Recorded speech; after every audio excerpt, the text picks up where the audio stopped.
Assalamualaikum warahmatullahi wabarakatuh. Perkenalkan, nama saya Ogi Batisuta dari jurusan Ilmu Politik. Di sini saya ingin melengkapi tugas saya tentang tata kelola pemilu. Pertama, apa demokrasi itu? Demokrasi adalah pemerintahan dari rakyat untuk rakyat dan oleh rakyat. Rakyat memiliki peran penting dalam membentuki pemerintahan. Demokrasi sendiri sebenarnya dapat berbentuk langsung maupun tidak langsung.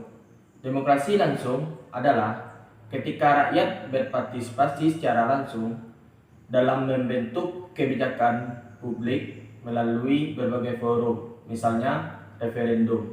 Sedangkan demokrasi tidak langsung ketika rakyat memilih para wakilnya melalui pemilu yang akan bertindak sebagai pembuat kebijakan publik. Dalam konteks demokrasi yang tidak langsung, keberadaan pemilu yang bebas dan adil serta berintegrasi adalah sangatlah penting. Bagaimana sejarah pemilu?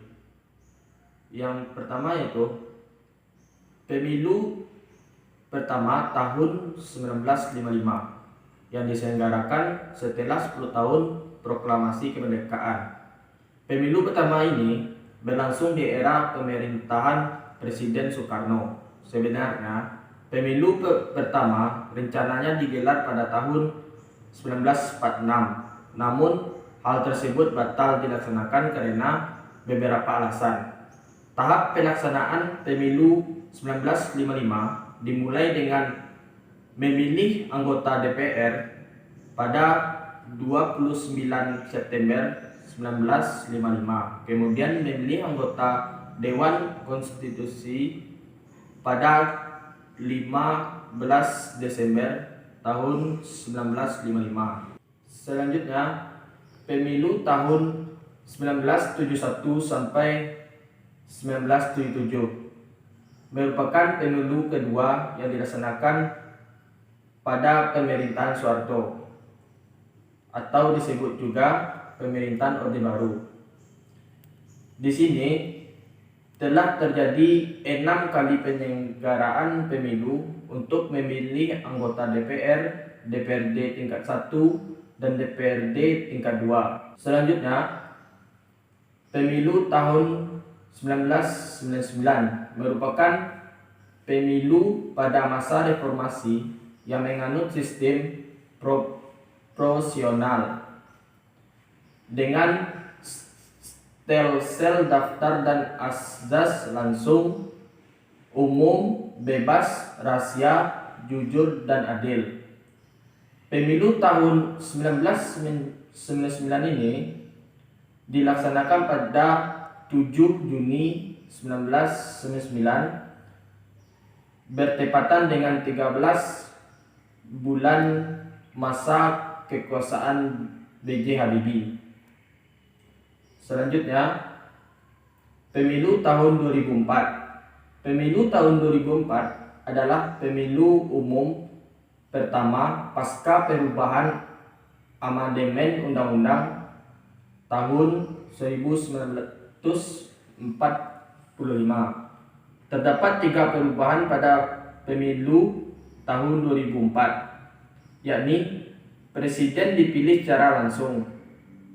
Kedua, dibentuknya Dewan Perwakilan Daerah. Ketiga, penyelenggaraan pemilu yang nasional, tetap dan mandiri. Selanjutnya, sejarah pemilu tahun 2009. Pemilu ketiga pada masa reformasi yang diselenggarakan secara serentak dengan sistem perwakilan perimbang dan sistem daftar calon terbuka. Pada 9 April dilaksanakan untuk memilih DPR, DPRD, dan DPD. Kemudian pada 8 April 2009 dilaksanakan pemilu untuk memilih presiden dan wakil presiden. Selanjutnya, sejarah pemilu tahun 2014 merupakan pemilu ke-11 yang diselenggarakan pada masa reformasi. Pemilu 2014 dilaksanakan 2 kali, yaitu pada 9 April 2014 untuk memilih anggota legislatif yang yaitu DPR, DPD, dan DPRD, dan 9 Juli 2014 untuk memilih presiden dan wakil presiden. Pemilu ini diikuti oleh 10 partai politik.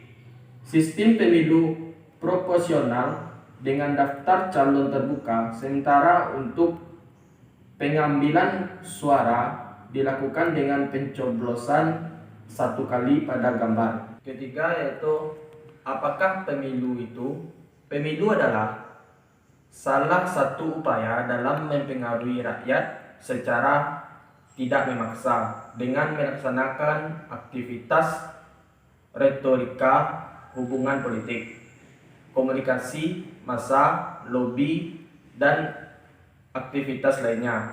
Sedangkan menurut pengertian pemilu menurut Undang-Undang Nomor 8 Tahun 2012 Pasal 1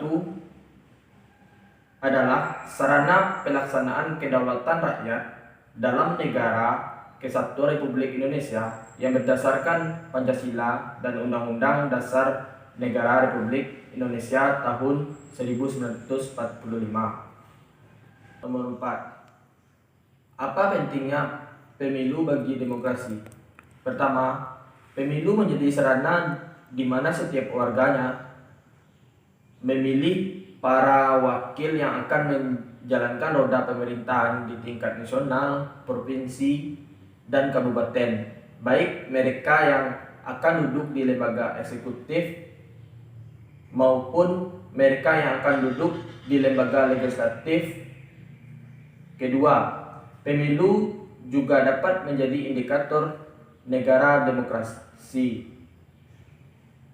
yaitu pemilu adalah salah satu prasyarat utama dan ukuran paling penting bagi negara yang disebut demokrasi.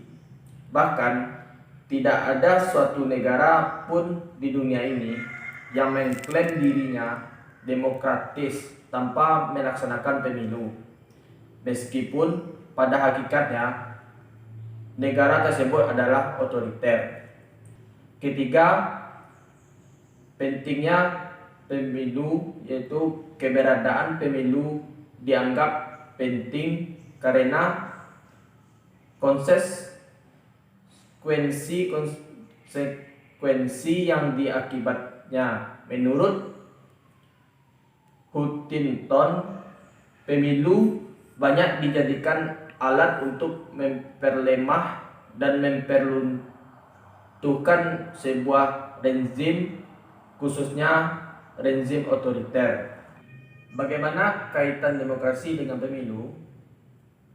Dalam sebuah negara yang menganut paham demokrasi, pemilu menjadi kunci tercapainya demokrasi. Tak ada demokrasi tanpa diikuti pemilu. Pemilu merupakan wujud yang paling nyata dari demokrasi. Salah satu perwujudan keterlibatan rakyat dalam proses politik adalah pemilihan umum.